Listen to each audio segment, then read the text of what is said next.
Coming live every Tuesday at 7 with Steve, Cat, Ryan, Amanda, and Eric. And the voice of NEW, Vince Berry. Hitting all the topics like a clothesline flurry. Turn up your speakers and hear them out. You can listen from your car, even on your couch.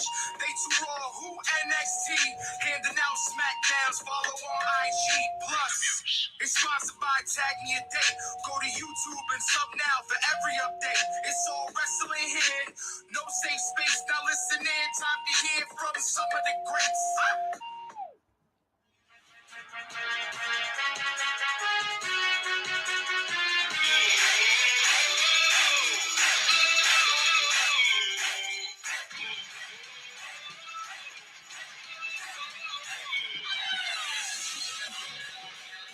Hey, remember when everybody loved WWE on Saturday night? We'll get into that. Welcome, everybody, to the War Report podcast brought to you by TagMeADate.com. Ooh, yeah. Hopefully coming back in the year of 2023, but that's another story. We are just off WrestleMania. We got a lot to cover. It was a great Mania. There are some things I'm going to bitch about. And then there's a lot of things I'm going to bitch about when we talk about the Raw after WrestleMania. But welcome, everybody, to another edition. Vince, Cat, Steve is with you. Ryan will be with us shortly, and I think Al will be joining us sooner than later. So welcome all to the show. Awesome. So let's start off positive for a change, right? Saturday night. I know where this is going. So we're going to start. No, you know what? Fuck that. You know what? I changed my fucking mind. Are we talking WrestleMania or are we talking We're other talking things? Mania. We're going to do Mania, and then we're going to go into All right. Okay, whatever the fuck that was right. last night. But, so This is why I told my kids to feed themselves, because I wanted to hear Steve. This is why you tell You kids knew not it to was- watch today's show. There's going to be a language warning. if you guys noticed, I didn't say much from Saturday, Sunday, and Monday in the chat, and there was a reason. And that reason is because I knew I was going to have some shit to say today, Woo! and I You wanted to save it for the show. All right. So I'm going to start with what really fucking ticked me off about WrestleMania. Go on. Okay? Number one. For fuck's sake, you had WrestleMania in LA, and there was no LA fucking night. When you talk about listening to the crowd, the place booed when he got eliminated on Friday SmackDown from the Battle Royal. Mm-hmm. What does that tell you? Yep. That tells you that the fans are behind LA Knight. How do you not have them at the grandest stage of them all? I have a really quick answer for you, man. It boils down to one person being Go. back in charge. We'll talk about that in a second, too. Number Gomez! two. Number two. Number Okay. two. It's WrestleMania, and you're going to tell me the biggest surprise we're going to get is Shane fucking McMahon, who hurts himself in 25 fucking seconds? Shane got the biggest surprise of them all, if we're being honest. Well, and we'll get into that, too, because there are some positives to that I want to talk about, too. And he But- only tore one quad. His dad still did it better. Yeah, well, listen. It's some sort of talent to fucking do it with a retard. But And Triple H is technically a McMahon, Helmsley, he's got the quad too. so Yeah, they're all the quad gang now. That's weird. number three, Number three. Bobby Lashley comes out with the stupid fucking trophy and does nothing. Yep. You could have had LA Knight, Bobby Lashley, even if LA Knight took a loss. We're used to that. You know what I mean? So you had him come out, holds up the Andre trophy, and leaves. Yeah. Okay, that's all we get. But Yep. we're going to make time for The Miz to have 4 fucking matches at WrestleMania, technically. I mean, I just don't get it. And then,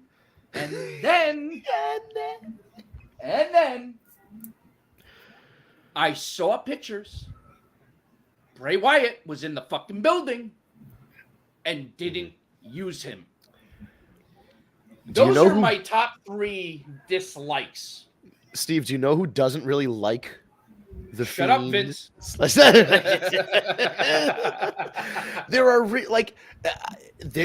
there was very much a hard transition between Saturday night with the main event of WrestleMania ending with Kevin Owens and Sami Zayn holding the tag team titles aloft as the whole crowd cheers. And then something happened at midnight where on Sunday things got a little weird and proceeded to get much weirder on Monday. Not only with the announcement of the merger / sale / UFC / Endeavor thing, which we'll get into, but perhaps also a changing of the power structure once again within the WWE. So like there was what I'm saying is between Saturday, there was a difference. So WrestleMania Saturday, watching it felt different than watching WrestleMania Sunday. Absolutely. Yes, I agree. But I don't think that really had so much to do with Vince McMahon. And the reason why I say that is because I'm confident that WrestleMania was pretty much set in stone for quite a while right now. They knew exactly where they were going and what they were doing. Probably. You know, listen, Triple H is not going to hit a home run every time. There's going to be things that we don't like, just like we did with Vince McMahon, although it became a time where there wasn't much that we did like. At the end of the day, we're getting more out of Triple H that we like than we don't like. So I'm going to give the benefit of the doubt and say Vince didn't really have much to do with night 1 or night 2. The problem with Vince McMahon started at Monday Night Raw, and we'll get there when we get there. You don't think he had a hand in that finish of the main event on Sunday? You know what? Even if he did, I wasn't upset with the main event. I don't think he did. I don't think he did at all. And I don't think Cody Rhodes was ever going to win. Ooh. What and part of me says that because and listen, in the pick'em I went with Cody, but I think now looking at the whole thing, now we get to see Cody go through hard times. You know what I mean? Yeah. Well, you and Al were pissed off about Cody being in the spot he was in because he didn't have to do anything for it. He didn't have to work for it. Exactly. So maybe they wanted everyone to think that there was no chance Roman was going to walk out. They did a really good job. They knew that they were always going to have Roman win because now we watch Cody go through hard times, just like his father. The difference will be in the end of the hard times, Cody will eventually hold the world title and will be okay with it because he would have worked for it.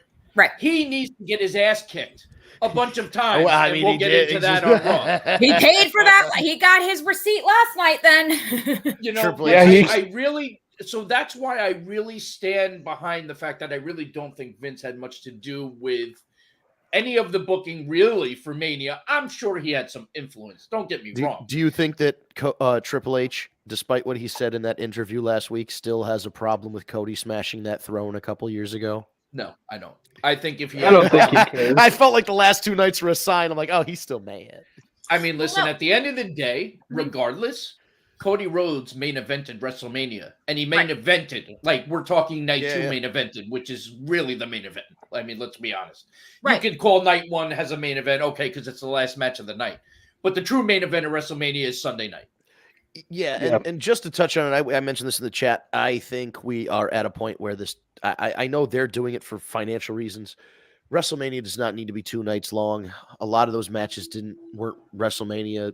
Not that they weren't like good matches or anything, but there's a lot of filler when you're putting on 2 nights worth of matches. Yeah. If they just took the top 7 or 8 or 9 matches from both nights and combined them into one night, I would, and then you know, you'd have the. You mean then I wouldn't have to be putting my son to bed crying at midnight?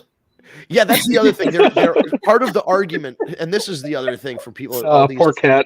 All these WWE defenders online that are so weird and butthurt about all this stuff. Well, actually, WWE wanted WrestleMania 2 nights so that it would end early. Oh, really? So you could go home on so you could get to sleep on a Sunday night and get to work on Monday? No, they never had that plan in mind. No. This shit went until midnight. So what's the argument now? The argument now is they're just greedy for another arena and another 55,000 people, and you put on.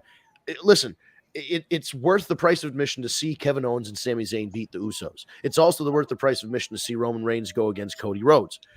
You shouldn't have to deprive fans of one match to give them the other.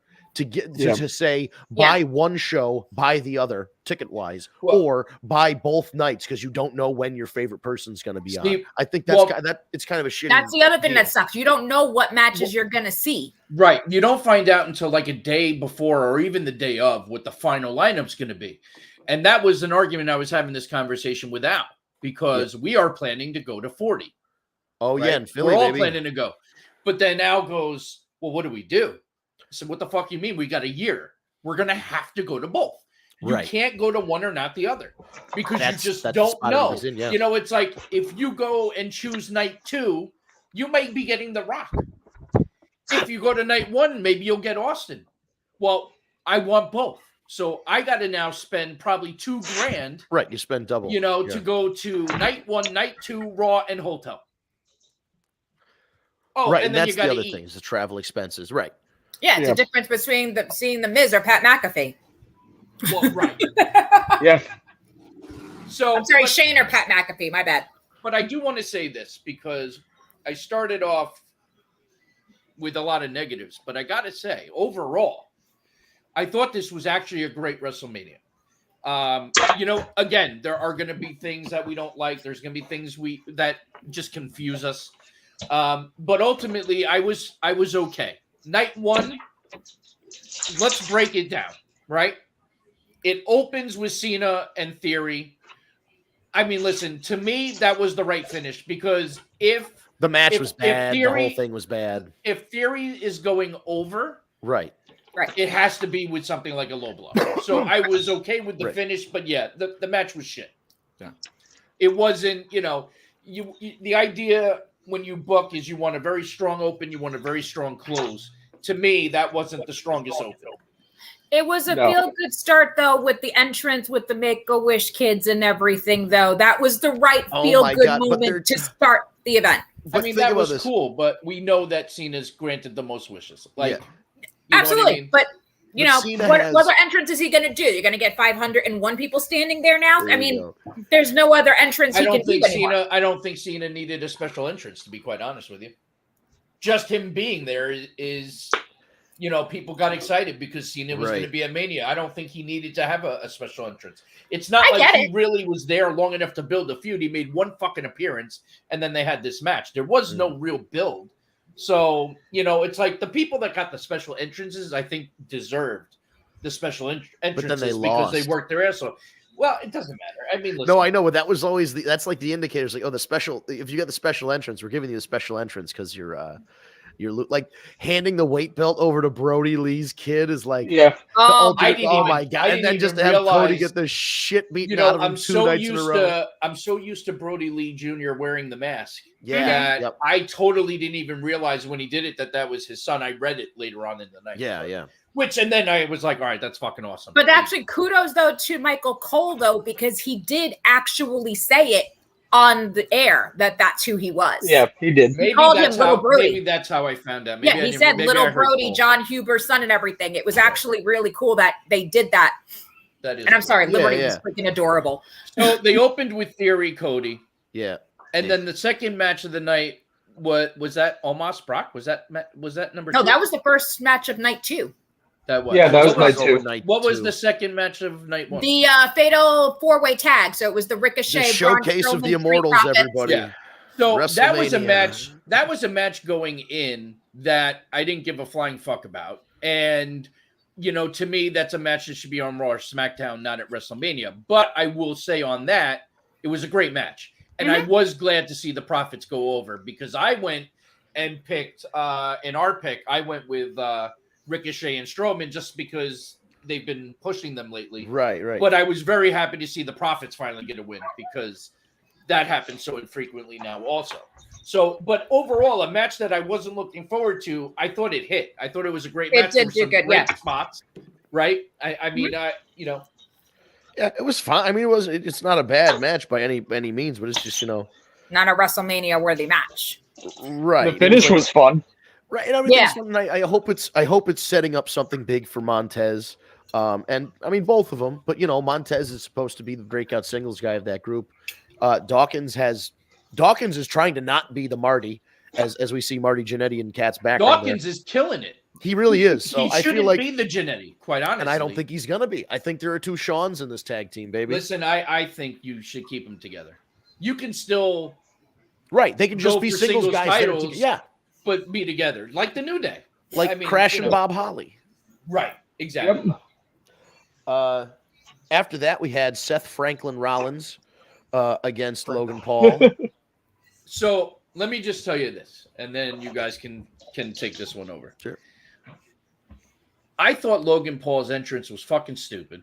Of course.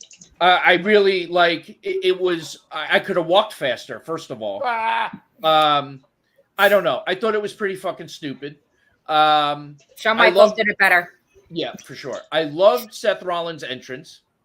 I thought that was well done with the conductor and all that stuff. I enjoyed the entrance. That match hit on every fucking cylinder. We keep talking about guys that are not WWE guys, that are celebrities and come in and, Logan Paul's the real deal. Whether you like it or not, the guy can go. And he put on a fucking performance. He lost, which he should. He should not go over Rollins at a WrestleMania. But he sold well. He bumped well. He did some great aerial shit. I mean, you got to give him credit. I hope they give him another contract because as of now, his contract is expired. But I think he's a home run. I really do. He's a dick, which makes you hate him, which is fine because he can be a heel and be a great one because people naturally hate him. So it's easy.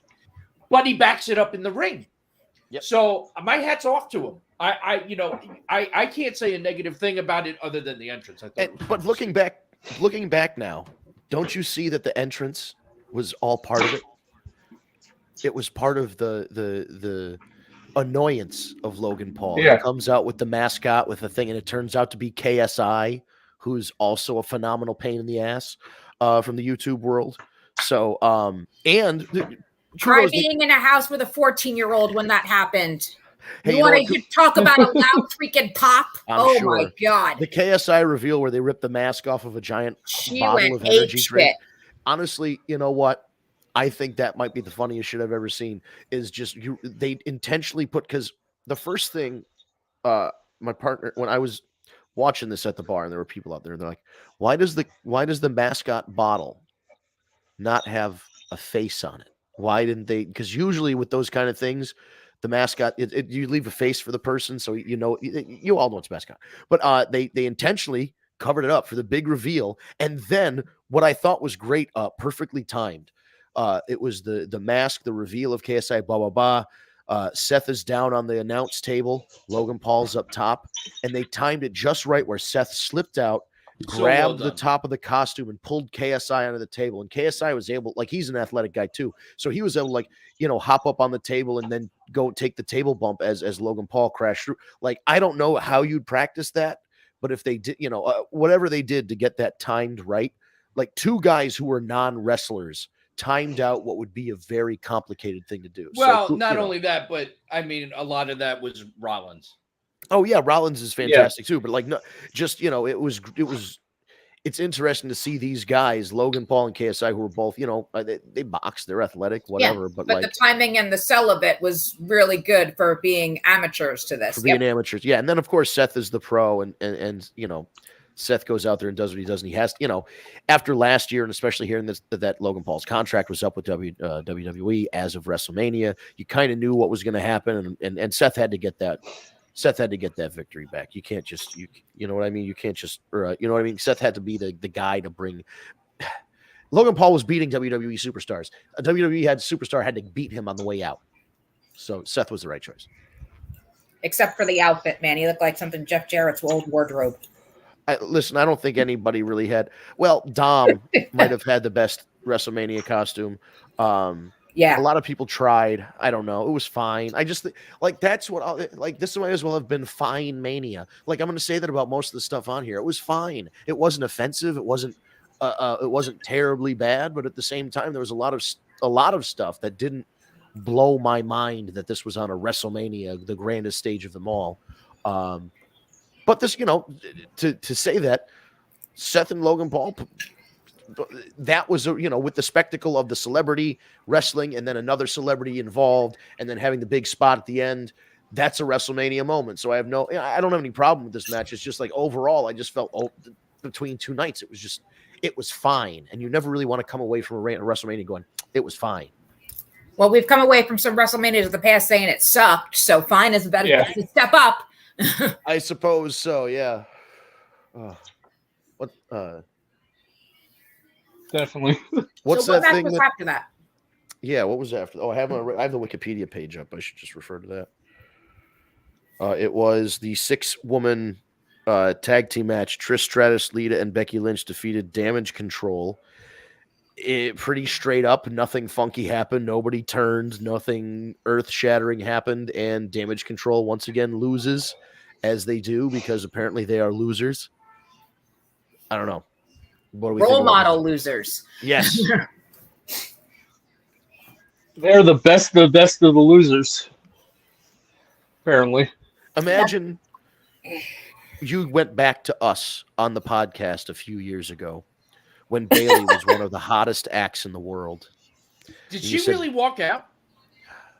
I don't know if she made a tweet shortly after that kind of hinted that she was going to leave, and then she was cut out of Raw. She was originally supposed to be out with Damage Control, and they told her not to go out. So I don't know if there's something behind that or not. And I don't want to get into Raw yet, but that was something that's floating around. So, well, Vince was at gorilla position. I was just going to say, there's one person out there that doesn't particularly when you aren't seeing your favorite superstar on TV anymore after 9 months. There's a reason why. There's a particular person there that doesn't like them now. Never say when a woman is not on TV after 9 months and refer to Vince McMahon, okay? We'll get into Vince McMahon when we get to Raw. What was I was in gorilla position the whole time. That wasn't my fault. She fell on it. That match. She fell on it. That match totally ended the way I thought it would. Yep. Becky and them going over. I was surprised though that we didn't see the Trish turn yet, so I don't know what they're holding off for, but that's coming, folks. So I was also expecting. I was also expecting more involvement from the tag team champions after night 2, Ronda and Shayna. I almost thought Ronda and Shayna were going to challenge them to an impromptu tag title match or something, man. I don't know. I just felt like. I don't think. Yeah, that finish was real flat. Really wrestle yet, still though. Well, that's what I'm saying. So the whole thing is kind of just like the titles are on these. I mean, they're meaningless titles anyway, but they're meaningless titles on people who are going to rarely defend them. So it's not exactly the most compelling thing in the world until one of them turns or there's some more, some more information added to this story. Yep. What was next? After that was Rey and Dom Mysterio. One of the best matches of night 1. One of the best matches of night 1. Might be one of the best matches of the weekend. Night 1. Let me tell you something. Dom had the entrance and the outfit of night 1 at least. I loved the prison Dom entrance. I thought it was great, especially with the video leading into the cops escorting him in handcuffed and all that.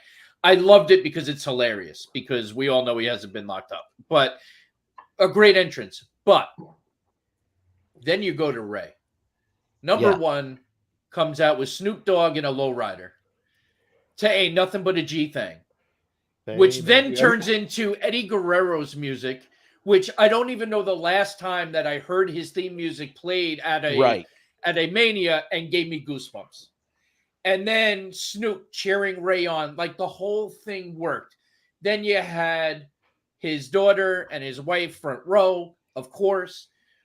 The match was hard hitting.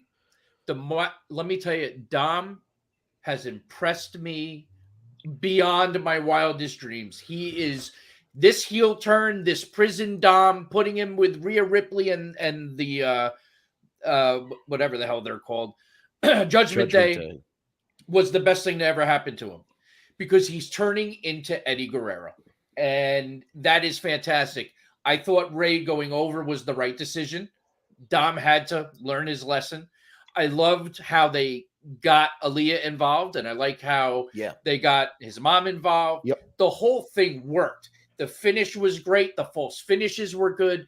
It just it told a great story, and it ended in a great story. And it really didn't end because it carried on to Raw and again. And then even Bad Bunny getting involved and being the catalyst as to why Dom lost. It was just everything about that match worked. It was definitely one of the best matches of all of WrestleMania. Top 3 for sure. Yeah, man, I agree. One of the matches of the weekend. Both entrances were great. Dom's wearing his dad's Halloween Havoc 1996 gear that he wore in a match against that was awesome too. Eddie. That was cool. Of course, he rips off the mask because he's not Ray. He's not, you know what I mean? So the ripping off the mask got a reaction too. So like it got a cool reaction. Everyone's like, oh my God, he's dressed like Ray. And then he rips the mask off. And then you got that other reaction. Oh, you ripped the mask off. So, and just a little back with that too, because I know we had this debate back and forth about what was going to happen. The way they handled his Hall of Fame induction with just Dom and Rhea leaving. Yeah. And not doing the whole taking away from Rey Mysterio in his Hall of Fame induction. Perfect. That was perfect. Yeah. Because it's still, and then right. I'm sorry to do, but the picture. Yeah. That went viral with Rhea sitting in the middle between Dominic and Buddy Murphy was gold. And it just looked that Buddy Murphy looked so miserable. Yeah, the look on Buddy Murphy's face. Oh. Yeah. It was yeah, my girl just got up and left with Dom, and I'm just still gonna sit here. Okay. Well, right. How right? weird is that? Yeah, exactly. Anyway, well, you can't go after her. Then people are gonna ask who that guy is. Well, everyone knows who Buddy Murphy is. And maybe Buddy Murphy should have gone and sat with Aaliyah. Maybe it would have made more sense then. Oh, there you go. He's just on the other side. Trolls. You can't tell me that they don't know that she's banging Buddy Murphy. I mean, that's been common knowledge now for well over a year. Yeah. I like how you said she's banging Buddy Murphy because a woman that size does not get banged by Buddy Murphy. She bangs Buddy Murphy. Of course. I don't know what she sees in him, to be honest with you. Wow. Oh, boy. I mean, he's in very good shape. I mean, that's about it. You're just jealous because you want to be dating Rhea Ripley. You're right. Can I say Listen, everybody wants to date Rhea Ripley. I'm gay for Rhea Ripley, and I say that with pride. Jeez. All right. Well, all right. She has a major. All right. Okay. I mean, can you? Autumn, have you ever been on a YouTube short before? Because I think you just made the cut. On Facebook Reels?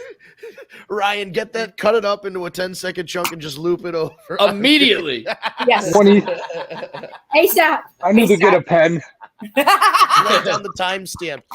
Yeah, it is very hard. 28. 6:27 right now. Yeah, so it's 27. Subtracting yes, it's 27. Yeah. Anyway. All right. So what was next? Yeah. So we just totally lost our train of thought. Thanks, Autumn. Kudos to all around here. Well, I mean, we're right back in the spirit of things. Rhea Ripley defeats Charlotte Flair in a great match, potentially match of the weekend. Absolutely. 100%. Wow. Like Charlotte, who then has announced that she's taking time off, or she's informed the WWE office that she's taking time off. She just came back. Yeah. Like, really? Right. Yeah. She put on the performance of a lifetime last on Saturday. They both did. Rhea Ripley did. I mean, there were multiple false finishes, multiple kickouts and finishers and this and that and submissions and will they, won't they, the teasing of the figure eight, the inability to get it until the last second. And then, you know, Rhea still doesn't tap to it and like having to go and do the riptide from the top rope is like, that's what it took for Rhea, you know what I mean? That's how tough an opponent Charlotte Flair is. They beat the crap out of each other. Like it was just so hard hitting. Yeah. It was just so well done. Again, they told such a phenomenal story, even with the build leading to the match. The entrances, of course, were great. And then the finish was great. But you know what I liked the most, too? I liked Charlotte's reaction after the match. Yep. She's on the outside, leaning up against the apron, smiling, and then clapping for Rhea. And then actually sent a tweet out that she couldn't be happier that Rhea is the women's champion, being represented, you know, this and that. I mean, it's given the flowers, and it was just fantastic. I love the sportsmanship of it because it's almost peeling the curtain back a little because they hate each other in that ring and they beat the shit out of each other. But Charlotte gave her the flowers at the end because she's the right person. It's Rhea's time, and it was a good choice. Right. And then in response to the thing about you saying that she was taking off time again or whatever, in her biography that she just did on A&E like a week or two ago, I can't remember when it was, she did say that she and Andrade were talking about possibly starting a family. So this all right, might be time that maybe she thinks she's going to do it. I mean, if that's the case, we're not. But if that's the case, we're not going to see Charlotte for over a year. Mm-hmm. Maybe. Right. I mean, so if that's the case, that's a very big hit and a very big loss for the WWE. Because I don't know if that's the only thing that makes sense with the coinciding of like you said, she's only been back since the Royal Rumble. Before. Just December, January. Just before, like December or January. It was the New Year's Eve episode of SmackDown. There you go. So yeah. Mm-hmm.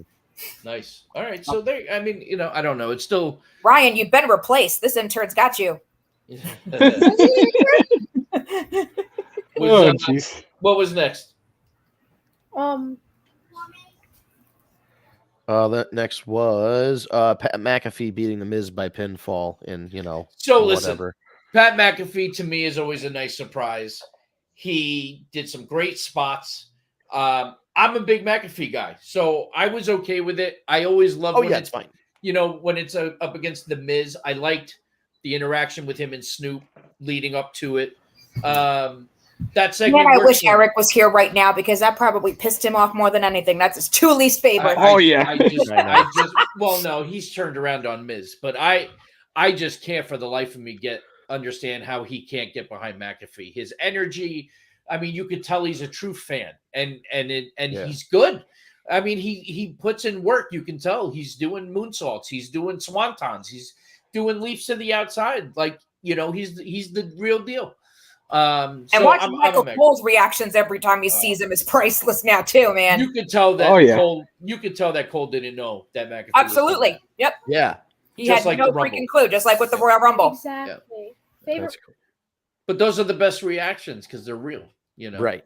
And Cole has said many times over, he has made him love his job again. And he's given him this new energy and this new want to continue. If you remember, before McAfee, there was tons of talk that Michael Cole was going to retire, that he had enough and he was going to probably just do more behind the scenes shit. And then McAfee came out and it just rejuvenated him. And he, and I hope he comes back to the booth, to be honest with you, because he's just so good. I think so. He's got a lot going on too. Oh, for sure. He's a legit, his wife is actually pregnant. Oh, is that right? Yeah. That's part of the reason why he hasn't come back full time yet. She's due, I think, what was it, April? Is it May? Early end of May. June. She's got another month or so left to go. So okay, so he's probably off TV for a little while. Yeah, we won't see him again for a while. But that's all right. I mean, and then our main event of night one was Kevin Owens and Sami Zayn defeating the Usos. Everything you want in a WrestleMania main event with a feel good ending. Knowing what I know now about night two, I don't know, man. I still think Sami Zayn holding that WWE championship up in the air is a better ending than anything we got that night. But Kevin and Sami holding the belts up is a nice, I guess, silver medal.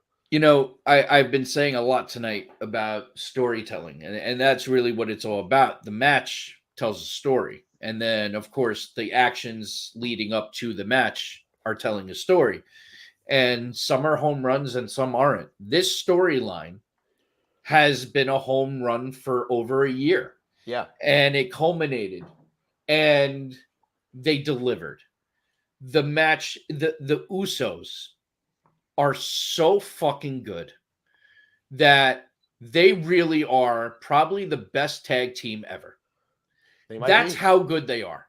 They are so in sync. They're twins. It's going to happen. But they are so fucking good at what they do. Sami and Kevin absolutely hit a grand slam. Those two together have always worked. Right. These guys know each other so well, all four of them. They put on probably the match of all of WrestleMania. That match was even the emotion at the end when Sami, for the third time, holding Jay up and throwing him back into the buckle and telling him I'm sorry and going back and hitting him a third. It was magic. That match, It was. and to see them hold up the titles together and see the emotion, unbelievable. So I can't say enough. I mean, you're right. To go back on what you said, Vince, there's nothing else they could have done. That is as close to perfect as you can possibly get when it comes to a tag team match with titles on the line. Right. Yeah, and I think, just because it's, I don't know. For me, it's right up there when people say match of the night. I think tied. I think Rhea Ripley and Charlotte ekes it out just I don't know. Wrestling wise, maybe Rhea Ripley and Charlotte take that, but story wise and the satisfying conclusion, all that obviously goes to Kevin and Sammy. Fantastic, great match as you would expect from all those guys. It's WrestleMania. They pulled out all the stops, and yeah, they delivered. The Usos are up there for best tag team. That's a very good argument. It's been that way for a little while, but I mean, if you didn't think that before, then you should now. And Kevin Owens and Sami Zayn have been friends. They've been wrestling against each other. They've been tagging together, whatever, for 20-something years. They know each other's moves, and yeah, I mean, is it one of these guys beating the tribal chief and taking the title home at WrestleMania and all of the glory and all of the whatever, and finally disbanding the bloodline and whatever other things we've all made up in our heads? No, but for the tools that we were given, this was a satisfying finish for night one.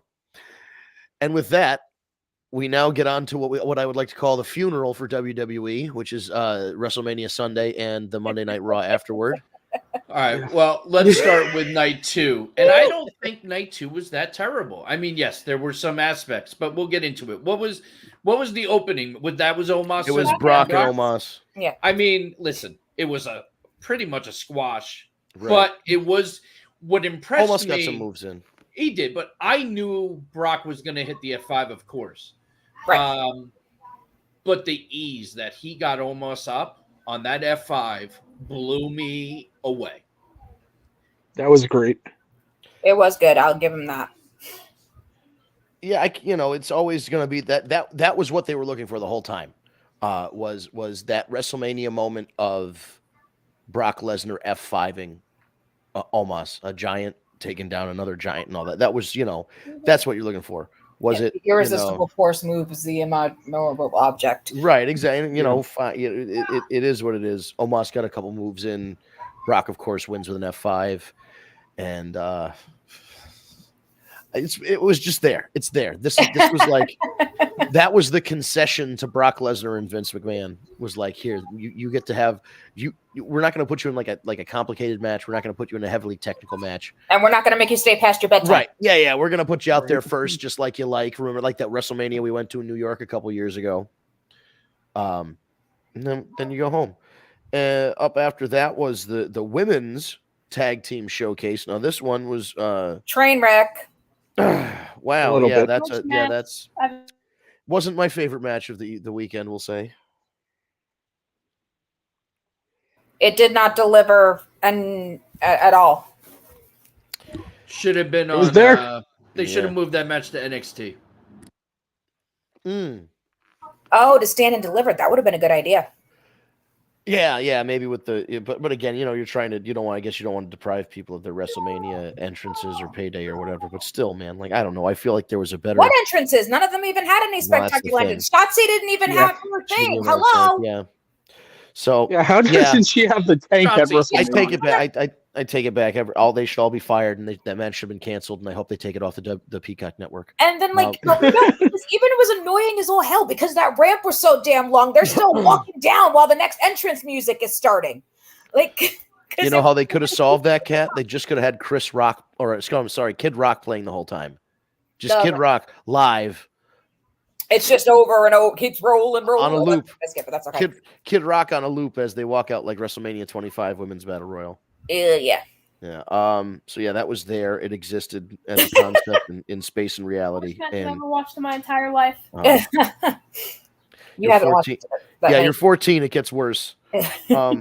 We could show you some old ones. Trust me. We sat through Vince Russo booking Yeah, WCW. exactly. It gets worse. Yeah, she just brought up the Trish Stratus Jackie Gata match. There you go. Oh, there you go. No, that's a bad one. How about Oklahoma versus Medusa for the WCW Cruiserweight Championship? God, I wish I could forget that match. I've never heard of Or Oklahoma. Harvey Whippleman versus Howard Finkel. Howard Finkel. Yeah, but those guys aren't wrestlers. I mean, I guess Oklahoma That wasn't. match was great.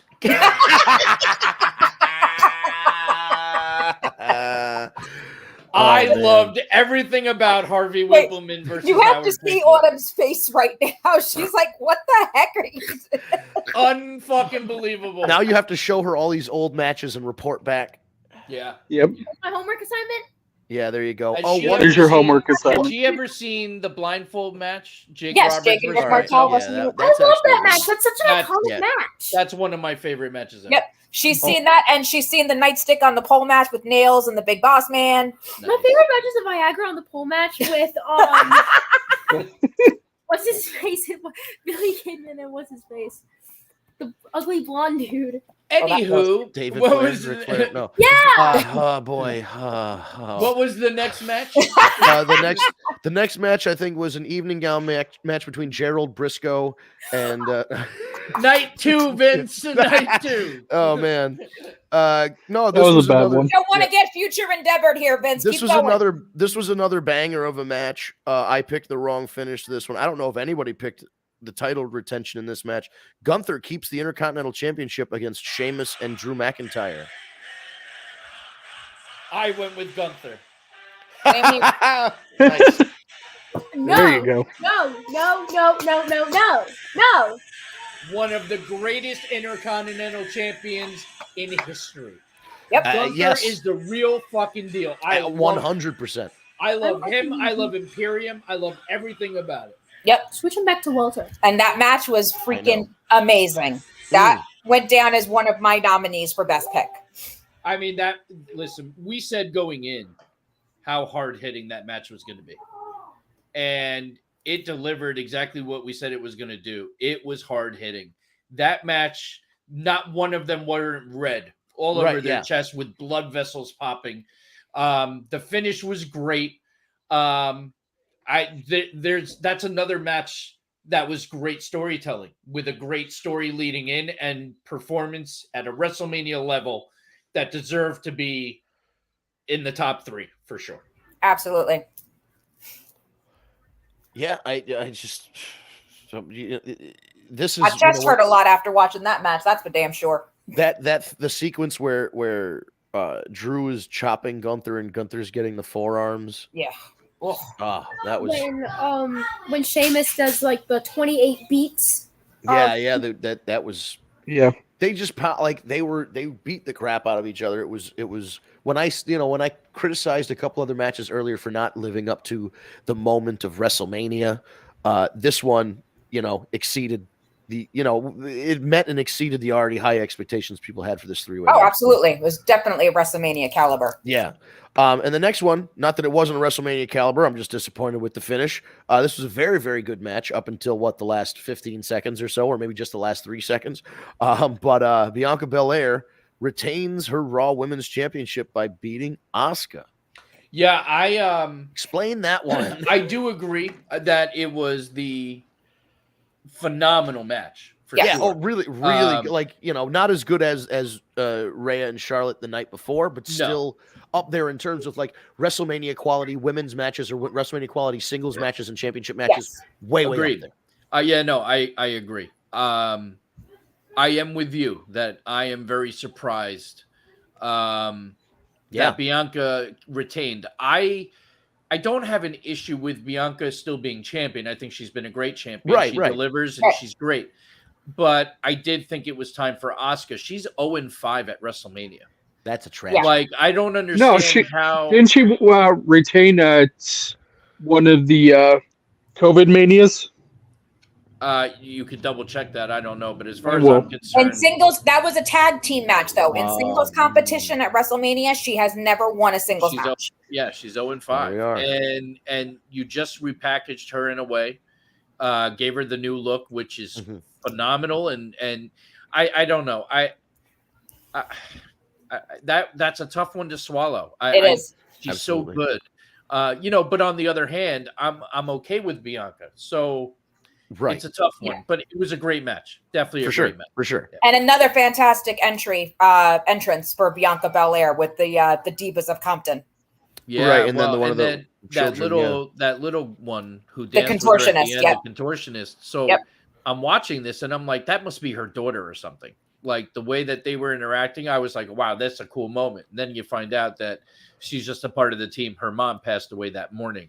Yep. And she still wanted to be there and do this. And they highlighted her with Bianca, which is pretty fucking cool. They're a national champions dance team. So wow, they were good. Yeah, there used to be a TV show on Lifetime called Bring It, and they were always in competitions with that. Wow. What was next? Oh, geez. It was so we had a surprise return. And then immediately afterward, a surprise leave of absence due to injury. And a surprise replacement for this surprise matchup. Here's one thing I do want to say, right? We talk about celebrities that, are celebrities and they try to be wrestlers. And Snoop is one of those guys that's had a relationship with the WWE, WWF for a very long time and is a Hall of Famer. And I'm actually okay with him being one of the celebrities that, he's that always is there. He's a fan. He's not just a guy trying to sell like a pay-per-view or a book or something, Right. But I got to tell you, man, what impressed me more than anything,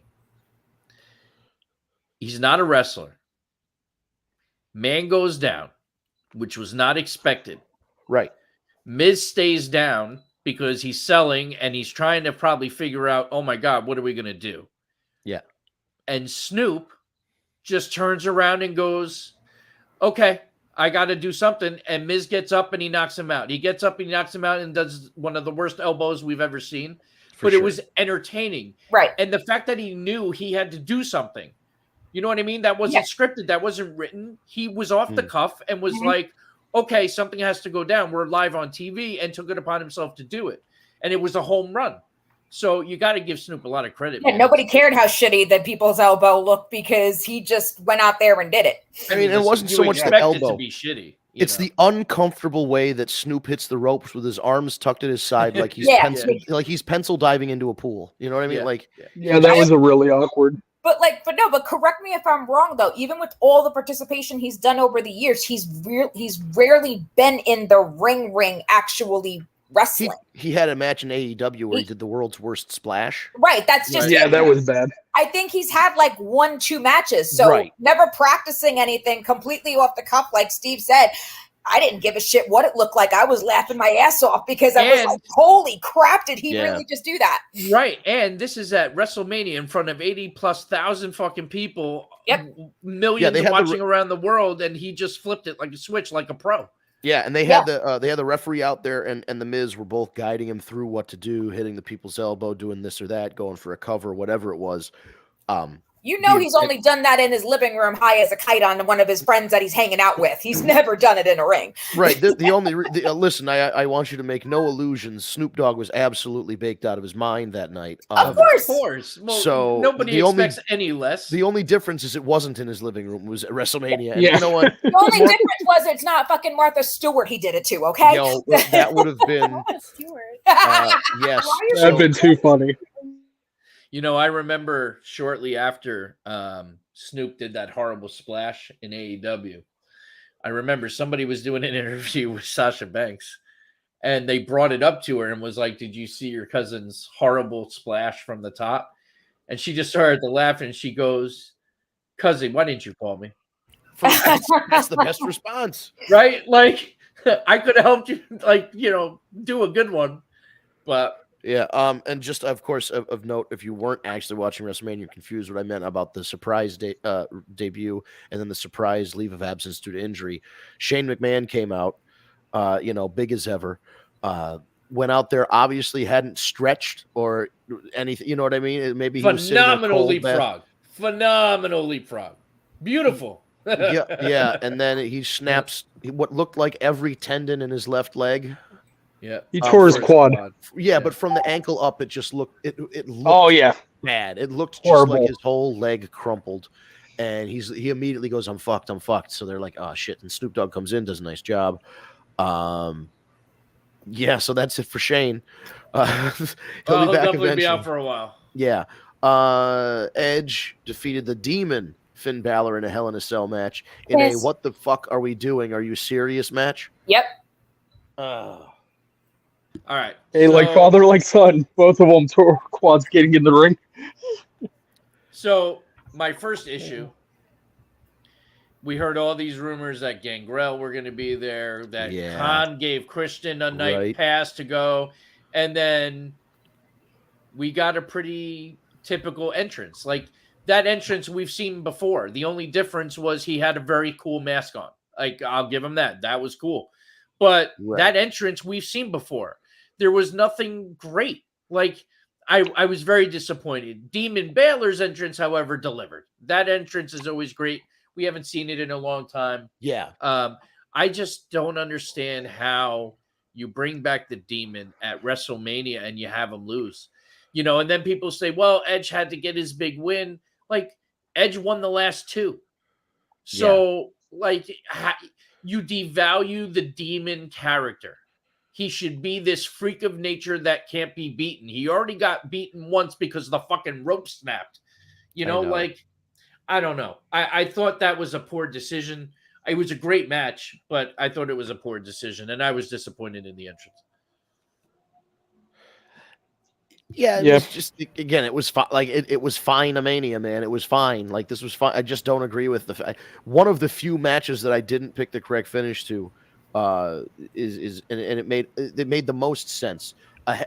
First of all, when you put in a stipulation or a gimmick, and then you add something else like the character, like the Demon, that gives Edge every excuse. Like, even if you're an Edge fan, you can go, well, it was a Hell in a Cell match. He's beating him in a regular match, and he had to transform into a goddamn demon to beat him. So, like, Edge still beat the human. He had to beat, like, you know what I mean? Like, you could make it up in your head that, like, Edge can still beat the guy, Finn Balor, but it took him like literally selling his soul to the devil and being possessed by a demon to beat him. Like, sure, that mentioned the guy had fucking 5 staples in his head after the first 5 minutes of the match. And apparently that caused that match to run short, which caused them to just send Seth Rollins out there to do fucking nothing, or what did they just play a replay of his entrance? What did they do? It was something stupid. Yeah, it was the replay of his entrance. We had to get to see the conducting again.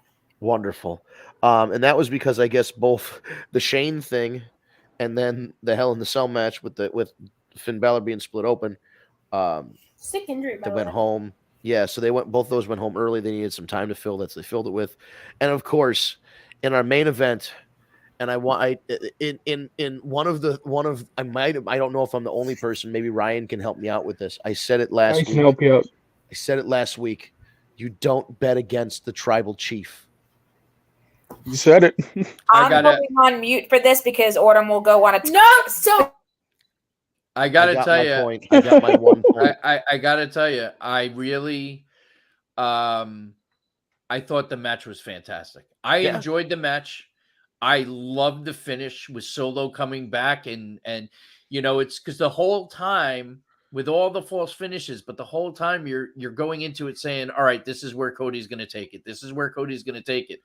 And then Solo returns with the stab to the throat. And then you're like, oh shit, Roman's going to do it. And he does. And I thought it was great. And I think Cody's got to do the work. And Cody's going to get his time. And Cody's going to be champion very soon. But I think this was the right decision. The bloodline must continue. And it's going to be interesting to see where it goes, because there are things that happened on Raw that we're going to have to go a little over, because that was the main event. Does anyone else have anything they want to add in terms of the main event besides Autumn? So here's the thing. I've seen a lot of complaints online and saying that much like with Sami Zayn's the hottest he's ever been. Why wouldn't you pull the trigger on him? Going back to Clash at the Castle, McIntyre, he was hot there. Why did you pull the trigger on him? And again, WrestleMania, you feel like everything's set up for Cody. He wins the Royal Rumble. He's coming back from an injury. him and his wife had an interracial baby and solved racism. So like, you know what I mean? He's just, I didn't say it. He said it. He said it out loud on an episode of Dynamite one time. But anyway, that kid is adorable. Though. It is. It's a cute, but like literally the whole thing about me complaining, this is so over the top. I was like, oh, this is, and it was over the top for a reason, because he had to put it all out there because he was taking the L, which again, I was shocked by, pleasantly surprised. I feel like people kind of got what they wanted out of that match. Kevin Owens got a stunner in, and then Sammy got the haluva kick in, and there was a little bit of a revenge there, and then chasing off the Usos and whatever. The one kind of, I don't want to say disappointing thing was Solo Sikoa coming back out in a hoodie and it just being Solo Sikoa hitting the guy with a Samoan spike. When I saw a hooded person, I'm like, oh shit, is it Randy Orton? Oh shit, is it, right? Fill in the blank of. Once you see somebody in a hoodie, you think it's a mystery person. It was an opportunity too. Yeah, it was an opportunity to introduce a new wrinkle. But you know what, though? I think that would have taken away from the focus of Roman and Cody, and I'm sure that's probably why they didn't do it, because then if it's a big surprise, the focus goes directly there. Nobody gives a fuck at that point that Roman wins. You know what I mean? Now they're only focused on, holy shit, this person just showed up. So I kind of am okay with the way they did it because of that. But I do see what you're saying too. Like that was an opportunity where you could have potentially debuted, but like the misdirection of. So first of all, the crowd did get they didn't get the finish they wanted, but they got a lot of things in there that they wanted. Solo Sikoa got caught by the referee and ejected. Sammy and Kevin got some revenge. The Usos got their comeuppance. Roman got his comeuppance a little bit. The only thing they couldn't do is pin the guy. And when you look at it, you go, guy's been champion for almost 1,000 days. You got to put this guy down in the ground in order to beat him. And they haven't done it yet. And they're starting to figure it out, where you need backup. Obviously now you need lots of backup, but it almost seems like if they have this match again at like a SummerSlam, it's got to kind of go the same way, where Solo gets neutralized, then the tag team gets neutralized, but then something happens at the end and you're like, oh no, this is it. Somebody new has to insert themselves and be the fourth team member for them, whether it's Riddle, whether it's somebody as the fourth guy as their backup once, because it always seems like you chase a couple off and then there's always just one straggler that gets the interference in. So maybe there's a strategy of getting one more guy in your group and then having a really, a more level playing field. Yeah. What if one of the Usos turn? And it has to be Jay. I was waiting all night for Jay to turn. Oh my gosh. I literally screamed. Yeah, I agree. Feel like when it comes to the Usos, they have to both turn or they don't. Right. It can't be one or the I other. agree. Jimmy and Jay, that's true bloodline. They're it's so different when you're a twin. Mm-hmm. I feel like they would never split the two. They're either going to both be face or going to both be heel. I don't think you can turn one, not the other. It's just my opinion. All right. I mean, not long term, but yeah. Well, right, not long term. I mean, listen, brothers fight. Don't get me wrong, but listen, we're very much at the top of the hour. Mm-hmm. But we do have to talk a little bit about the Raw after Mania, because I got to tell you, man, when I think of WrestleMania weekend, I say WrestleMania Night 1, WrestleMania Night 2, and Monday Night Raw. The Raw after Mania, and you've heard it here before, is just as important as WrestleMania. It's the biggest Raw of the year. It's our new year. It starts off what we have to look forward to, and there's always surprises, and there's surprise call-ups, and there's surprise hirings, and there's just a lot of chaos and a lot of shit that goes on, and the rowdiest crowd that you've ever had at a Raw. And I got to tell you, we got none of that. And that's where I fucking say, yes, I believe you're right with the whole Vince McMahon thing. But I also keep hearing that Triple H is still the head of the writing. So, that like that Vince is having very little influence in it. But I got to tell you, this felt like a Vince McMahon Raw.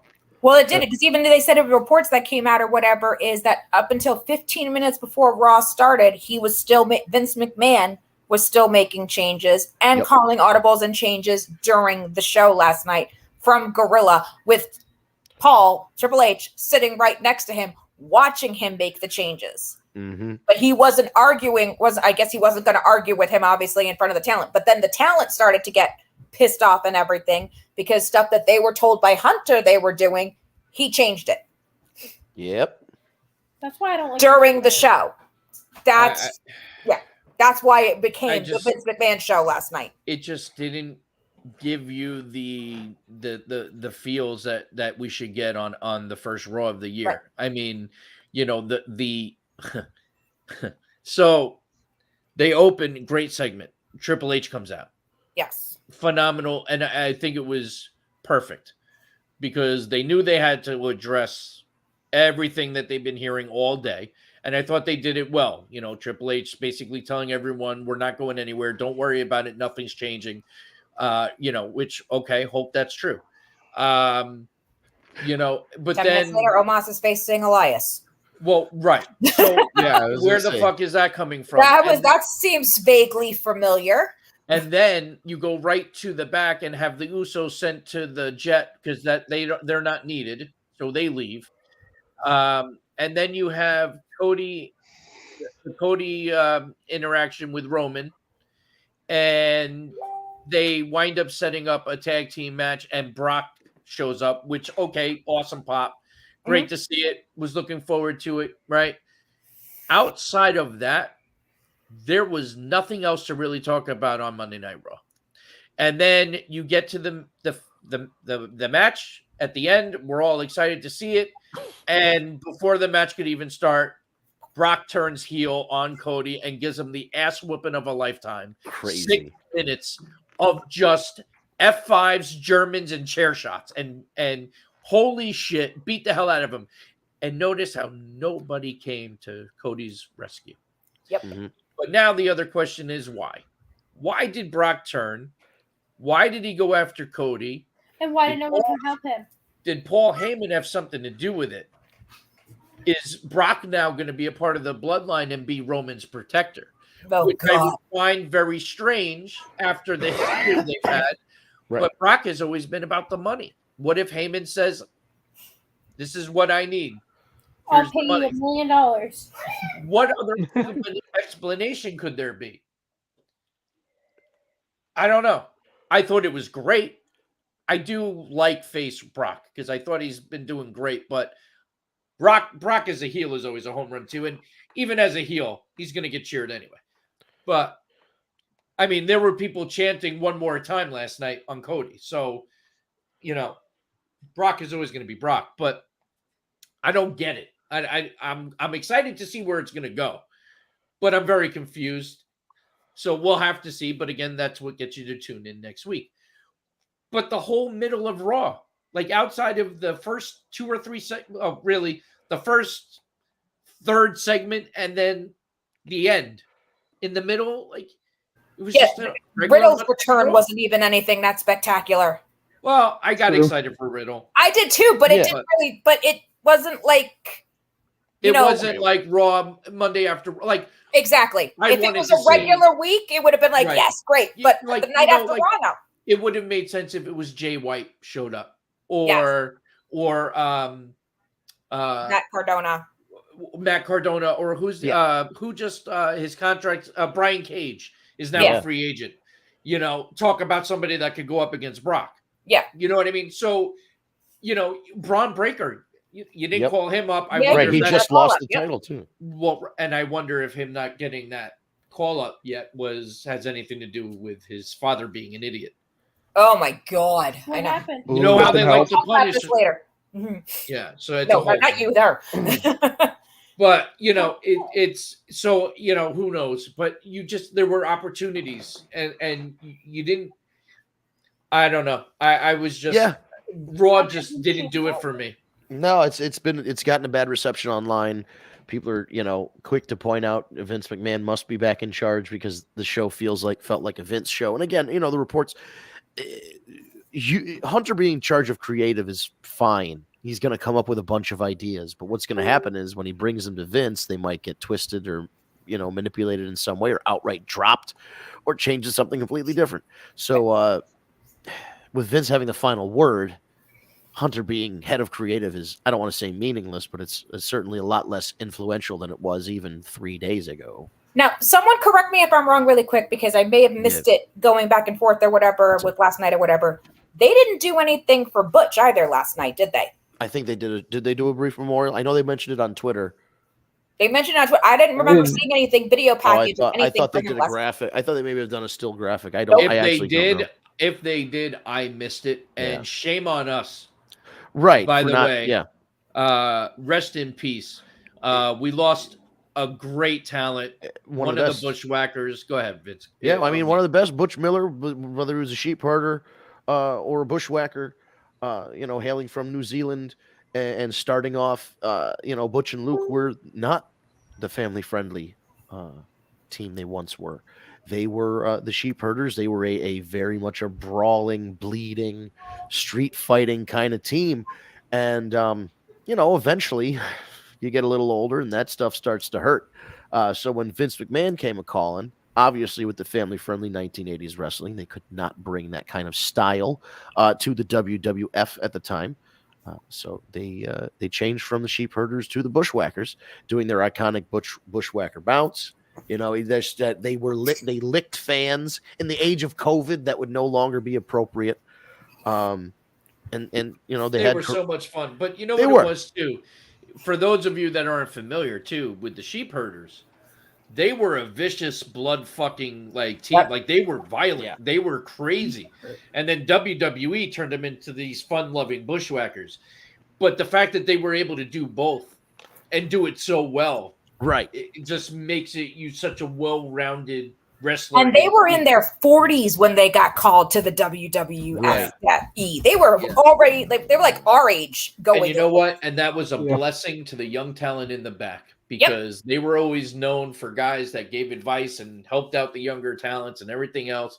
So it's always good when you have veterans come in, because they'll teach you something and they'll give you some advice, and that's always a positive. So. And I'm sure we've all met them.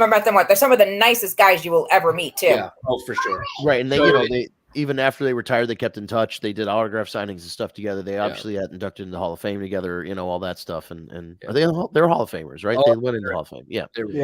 If they didn't, it would have been an absolute shame, because those guys were. When you think of that era, you think of that's one of the teams you think of automatically. They're right up there. With Hogan and Macho and Warrior and Boss Man and all the characters of that era, and you think of the Bushwhackers and 100%. Licking children on their way to the ring. You'll never see that again. No. One last thing I think I just want to mention here, because we do we should have brought this up while we were talking about it, but I'll roll back the clock just a little bit. Eric sent a message because he could not be on the air today. He's having some trouble. I guess with traffic and then with his phone. So prayers for Eric. But here's what he said. He needs to clarify something. Despite how he may have come off, there's no way to accurately convey feelings in the written word. I get it. He's not pissed or even upset that Cody lost. It's just simply he has the opinion he should have won. God forbid I have an opinion on wrestling, LOL, of course. I believe that was a joke. I acknowledge my tribal chief, but regarding Cody, this is what does piss me off. People think that Cody is or was buried. People use that term way too loosely and that it loses meaning. Yeah. To even think that this is remote. Right. To even think this is remotely a burial tells me a lot about these people. He may have not won and they may have not agreed on the outcome, but he still won the Rumble and still main evented Wrestle fucking Mania. He made sure to put that in. His words, not mine. He'll be fine. The outcome didn't piss me off, but the fans saying he was buried does end rant. And there are some people. So I guess to close out tonight, I agree with that 100%. The future of Cody Rhodes here. There are people saying that Cody may not be as hot as he was at WrestleMania, and that when he wins the title, it will be a great moment, but not as grand a moment as if he won it on the grandest stage of them all. And Agreed. That the title win, so winning the title, it's still going to be great, but it takes away, something is taken away because it didn't happen at WrestleMania. Is that? Well, that's fair. Well, I'll say my last thing I'll say tonight is there's no reason that Cody doesn't have hard times from now until Mania. Right. And he Right. finally wins it at 40. So, I can't see Roman keeping it for another full year, but anything's possible. Well, yeah, we'll see. Again, going back to that press conference that happened right after WrestleMania when it was still Paul in charge. I don't know if this is going to change now, but Triple H said this was only chapter 1 of this story. This story has multiple chapters. Right. So prolonging it the entire year? Possible. Right. I mean, very possible. That would actually be an amazing story because then you'll be excited for him to win. We've been complaining forever that there's no lengthened stories. Everything was just flip-flopping, change here, change here, change here. Now we're going on almost 3 years of basically the same story of who's going to take down Roman Reigns, but it's with the new story of the new Cody Rhodes in WWE. That's an amazing story to carry for a year. Agreed. Yeah, and we'll see. We'll have to see if that's the direction they go. As Steve, we should be writing this shit down. Yeah, I mean, we'll see. We'll see what happens because there is, one of the bigger stories that happened Monday morning is that it was announced that Endeavor, the company called Endeavor, purchased the WWE and is merging the WWE and the UFC into a singular company to be under the umbrella of one singular owner or CEO, but then having Dana White and Vince McMahon retain their titles or their positions as the head of their respective companies. It's just that now, once that sale is finalized, they will be under one umbrella, and presumably will be different somehow. They're saying that it won't be, but I feel like it has to be different somehow. There's going to be. I already heard the name is probably going to change.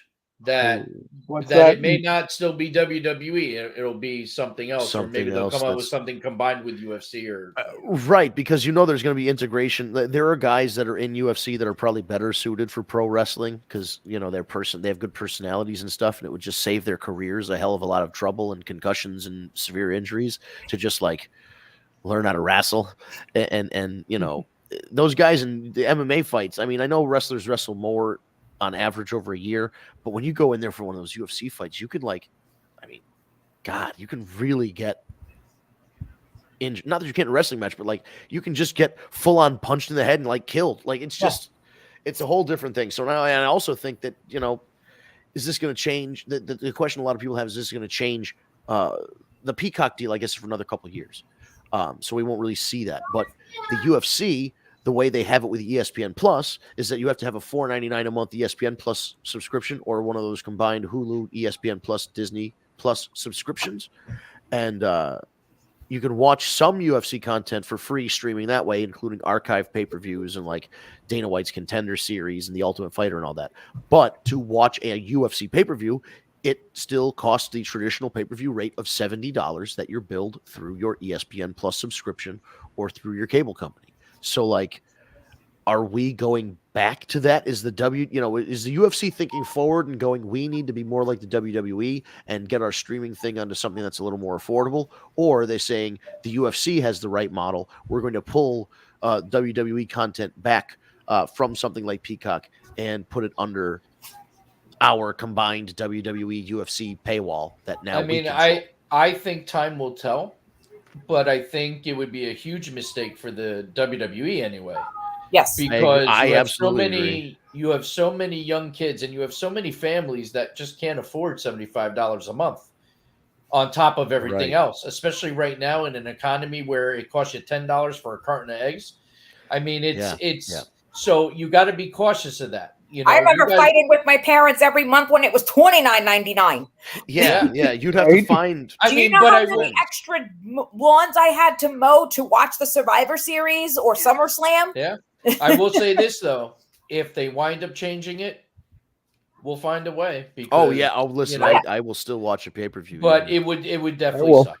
But but we'll have to see where this whole deal goes. Right, we'll see what they do. There's a lot, that can literally happen just announced. So listen, we'll see what happens. As long as this new deal doesn't launch a new Ico Pro, I'm okay. And on that note, Vince, take us home. Of course, man. Well, thank you guys for joining us on another edition of the War Report brought to you by TagMeADate. be sure to follow us on social media at TagMeADate. That's TagMeADate, no spaces. It's all one word. We're on Twitter. We're on Instagram. We're on TikTok. We're on Facebook. We're on Steve's on LinkedIn. We're on a lot of social media platforms. The best way to find us is just type in TagMeADate, all one word, and it's very likely we're on there. And you can just hit the follow button. It would be much appreciated. We stream every Tuesday, 6 p.m. on Eastern Time.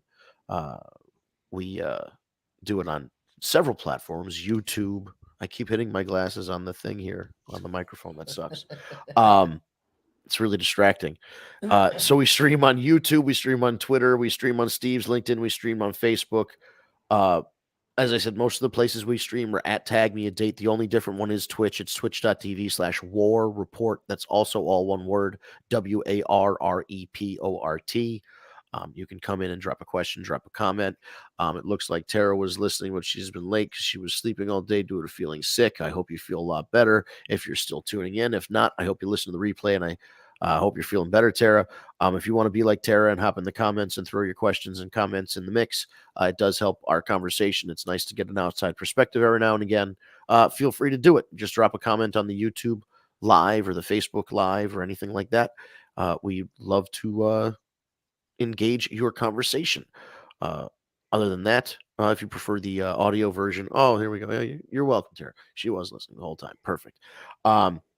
If you prefer the audio version instead of the video version of our podcast, you can just go to your favorite podcast app, such as Spotify, SoundCloud, Stitcher, Google Play Podcasts, Apple Podcasts. All you got to do is type in TagMeADate or the War Report, and it should pop up.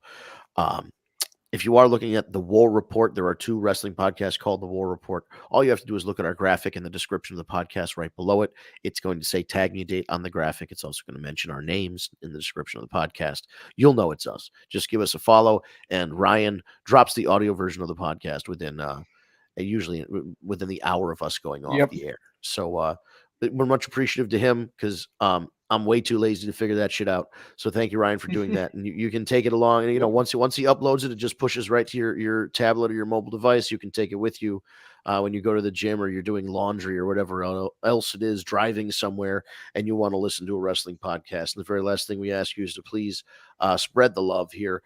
Share the good news of the War Report. Tell your family and friends. If you know someone that's a wrestling fan and they're looking for a podcast to listen to, even if they're not looking for a podcast to listen to, you should force it upon them, as most wrestling fans do with the things that they enjoy. Just force them upon your family until they're sick of them. No, I'm kidding. You should definitely just refer your friends who are wrestling fans to us. We'd love to have more listeners. We're always looking for more commenters in the live chat and more engagement in general, man. The more the merrier. The more people listen to the show and the more feedback we get, we'll know what you're looking for, and we'll know what you're thinking, and if your wrestling opinions line up with ours. And that's about it for this week, guys. I guess if we'll just pack up saying we'll see you next week. We'll see what the future of WWE holds next week. I mean, things change so rapidly nowadays. We'll just see where we're at next Tuesday. 6 p.m. Eastern time for another edition of the War Report. So thanks for tuning in, guys. See you next week.